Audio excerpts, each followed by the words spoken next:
Hi there, I'm Steve from Steve's Workshop. I'm just going to do a short little video on some Q&As. Now, I get asked a lot on Facebook about the products I'm using to colour my signs, the products I'm using to varnish my signs for exterior, interior use.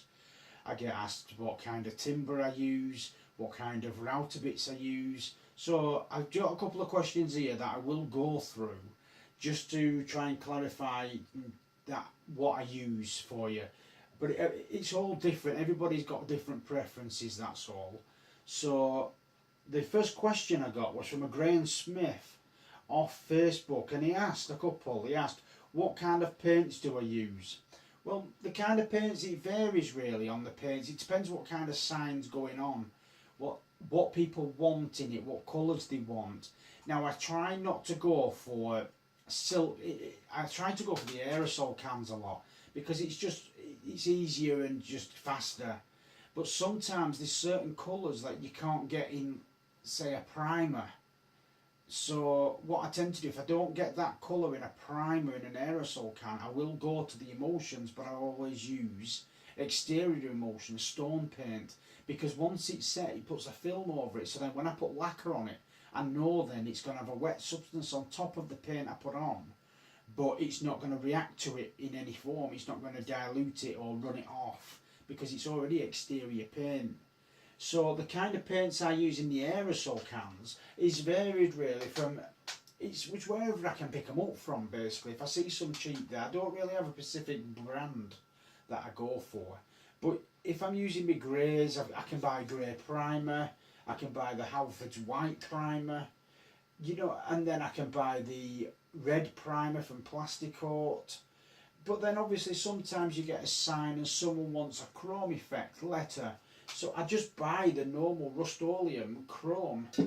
That's all I seem to use. Now, for my black instantly, I like the blacks in the spray cans are okay, but because I do a lot of black in the backgrounds of the lettering, I found myself going through so many cans, it was unbelievable. But I found that I could use stone paint, which the stone paint I use is just Dulux and it's Weather Shield. So it's exterior black matte paint already, but it's exterior.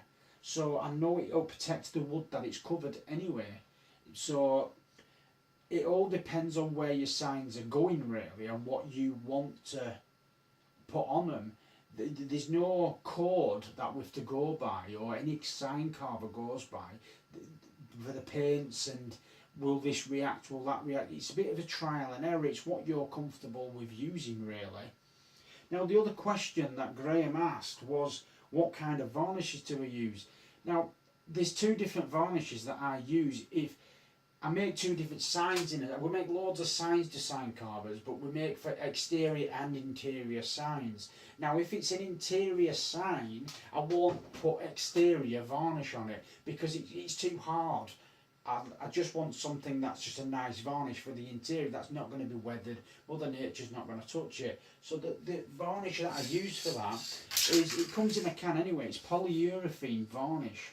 Now I picked this up relatively cheap anyway in a can, but the problem I found is this is perfect for internal signs, but it's no good for outside because yes, it's protected when the water goes on it because it's varnish, but then as soon as the sun comes out it bleaches it and you find that all your signs lose that shine, they just go back, it wears off as if someone's just gone round with a sandpaper and rubbed all the varnish off. So I'm not keen for it for outside use, but inside it puts it like glass. The more layers you put on it, which is like everything really, you know, but I find I can get it a really, really nice looking sign. So that's what I use for it's from Plasticoat, but that's what I use for the internal signs. Now the external signs, I use this, I bought this for £40, this big tub of it, because I thought I could get hundreds and hundreds of signs out. You buy it once basically and you barely use. I've done so many external signs with this and I think it's still up to about there now. But it's just yacht, it's from Ronseal, it's Yacht's varnish and it's a long lasting for outdoor wood. So I know that is protected. Now I used to use Yacht's varnish on a lot of things like my old furniture for my garden and everything like that. and it never ever wore out. It just kept going on. Every couple of years I'd have to go and top it up. But that, you've got to bear in mind, every couple of years, that's not bad, considering that it's got Mother Nature on top of it, battering it to death. So I do like the Yachts varnish. Now obviously I don't like brushing this onto my signs because I like to get that natural smooth look, and sometimes with a brush or a foam pad you don't get that, it pulls up in a sense. So what I did is I went out and I bought myself a detail gun for the air compressor. Now I can pour this Yachts varnish straight into this gun neat, and for £30 that's all that cost me, and I can get an absolute amazing finish with it. And that's all I do now. I just spray it with that. I don't need to worry about searching around for cans with Yachts varnishing or some exterior varnish, because if you go to exterior, like I could have bought this Ronseal for interior for about £20, but because it was exterior they put another £20 on it. But I know then that I've got two kinds. I've got polyurethane and I've got the Yachts varnish, but it's your preference at the end of the day. This is just mine. Now it would make sense really for me to put, there'd be nothing wrong with me putting Yachts varnish on everything really. It's just I do like how the polyurethane looks on the wood. It just gives it that natural look while a gloss. But the problem you've got with Yachts varnish is because it's exterior and it's like cellulose paint basically, it makes it look more plasticified, and that's what I don't want on an interior. I want it to look natural, the wood, but with some sealer on it. So they're the two that I use, and the paints and that I use, but it's all down to preference. Every carver, every paint sprayer, every artist uses the paints that they feel comfortable with. You might have better luck with a couple of emotions, and I don't have luck with them, but I prefer to use the cans. But it's just trial and error. Everybody's different that way.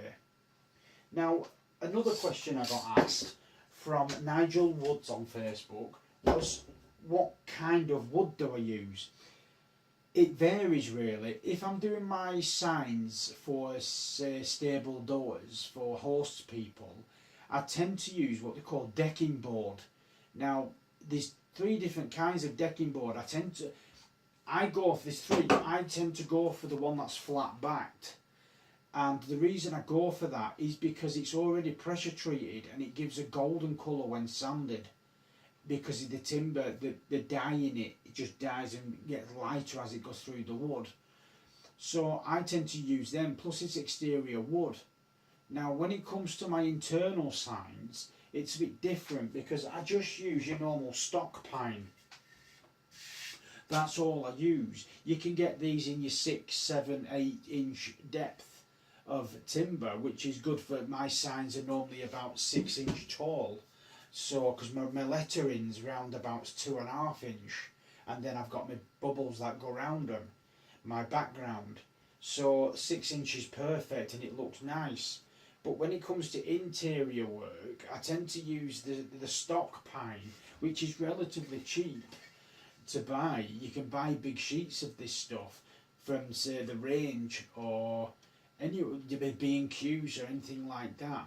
And it's more expensive if you buy it in the smaller quantities. I mean, like if you want a 2 foot square board, you could pay 15 quid for that, but yet you could pay 19 quid for a 6x3 3-foot board and just cut it down. You're just saving money, you know. So I tend to just look around for pine really. But if it's outdoor signs, I do use the decking board. And if it's indoor signs, I don't have any around me to actually show you what the thing. So but it's all different kinds of wood. It's what you feels right that you want to use. Now don't get me wrong, you could use pine boarding outside, but you must use Yachts varnish. You couldn't use polyurethane or a water-based lacquer, because you can buy a lot of water-based lacquer now, which a lot of people are going for because you don't have the smell or all, but it just hasn't got that sustainability with it. It will fade, it will crack, and your boards will just rot away. And when someone's buying a sign off you, the last thing they want is it to rot on the doorstep. So if you're going to use pine, because this stuff is white untreated timber, and you're going to just put all your paints and your colours into it, I would recommend using the yacht something material called Yacht's Varnish, or any other Brits, as long as it's exterior varnish and it's a spirit based, not water based, because then you'll get that shell across it, and any water that penetrates it, it won't penetrate through it. It'll just roll off it. It beads up and runs off, a bit like when you wax your car.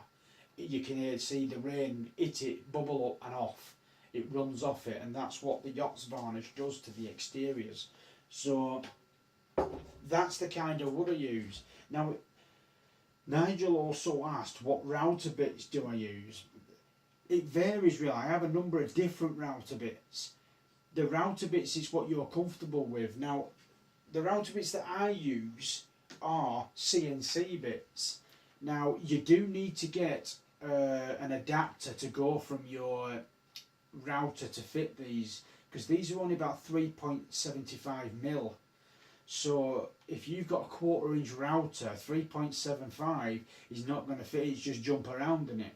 So you need to buy yourself a collet that fits from a 3.75 up to a 1/4 inch, so the router can take it and hold it safely. Now, to do the outside of my stenciling out of my letters, I do use a 30-degree bit. Now, the CNC bits are relatively cheap. They run at about £7 for 10, basically. You could probably get them a bit cheaper if you keep looking, but you're not bothered if they break or anything like that. So these are what I use. Now, for the, like I said, for the outside of the lettering, for the images, I do use the 30 degrees. Now, when I'm doing the background work, I will go around it again, and I will round the profiling again with a 60, because once I've got that line, I wanted to follow that line again. The router will just sit in it and just put a buffer zone really for when I go back with a 60-degree bit and just take all the inside of the lettering out, if it's inset. But obviously if it's outset letters, you're taking all the background out from the letter, not inside the letter. So you can get these on eBay, Amazon, anyway. If you just put in the search bars of Google or Amazon, CNC bits, and it will come up with the 30 degrees, the 25 degrees, the 60 degrees, the 90 degrees. There's so many you can choose what will carve your wood for you. Now, it doesn't make a difference. These don't have a particular use. I mean, like you get your external, you get the decking boards to your internal. Yeah, your decking boards take a little bit more carving because they're dipped and it's completely different wood. But the pine itself, it's like butter. When you put CNC, there's no messing around with it. It'll just eat it, and that's what you want. So you don't need to get a certain router bit, say that's for the stock pine, and then therefore the exterior work. For the exterior wood, it doesn't work that way. You will get the same bits that will cut a variety of wood. Now, don't get me wrong. If you're going to be cutting through oak, then you would they'll still cut the oak, but you'll just have to take your time, because the oak is a lot more tighter. There's not as many knots in oak. It's banded together. Pine is a very loose wood, so it's very knotty, and it's just cheap. That's all it is. It's just a cheap wood, but expensive to buy. It's one of them scenarios. So they're the bits that I use. Now, like I said, everybody's different. Everybody picks and chooses what they want. What will work for me won't work for you. But then what will work for you won't work for me. Everybody's different. That's why there's so many different varieties around of router bits. But it also can become very confusing.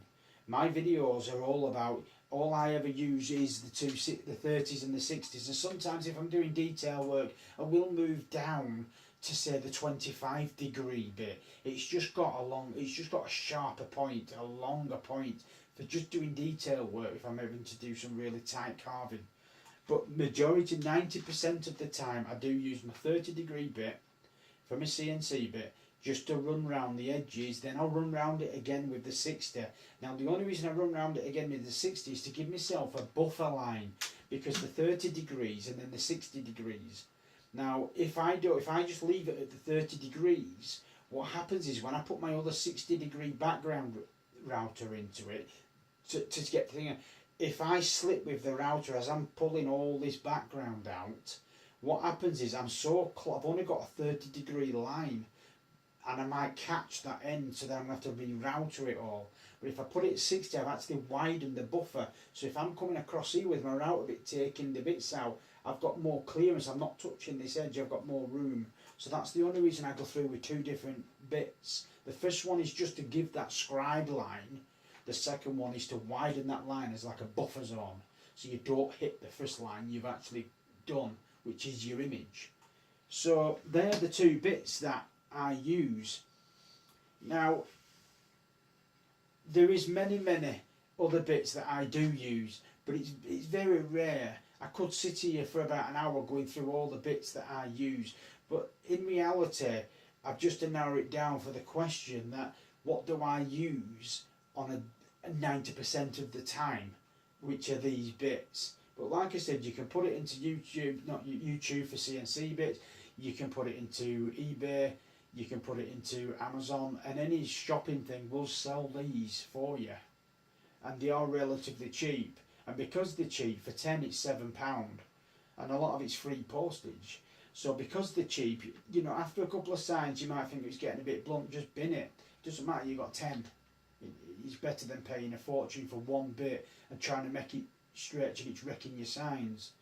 So that's the bits that I use. Now another thing that I want to go over is the contacting me page.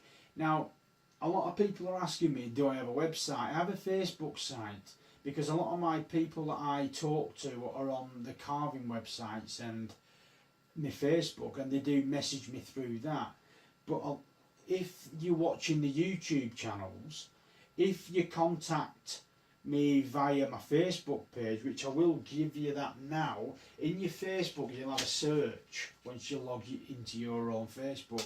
If you just put in there Steve's Workshop order, then that will take you directly to Steve's Workshop. That way you can do a private message and get hold of me that way if you've got any questions or you want to place an order or anything like that. That's how you can contact me. So that's it really. I just wanted to go over a few things that I was asked about, and anything else that I can help with I will try and answer them, and then we'll do another Q&A if I get a number of questions again, just so that, because one person's question, it could be another 30 people's questions, but they just don't know how to ask it. So that's why I thought I'd do a little video on it and just see if we can round it all up to clarify anything, and I hope that this helps. So apart from that, I'll see you on the next video. Thank you very much to Graham Smith and Nigel Woods for contacting me. I hope I've cleared a lot of things up for you. But if not, you can always message me again, contact me again, and I'll go through it. I'll send an email or whatever you need me to do. Thank you very much, and until the next time, take care. Bye bye.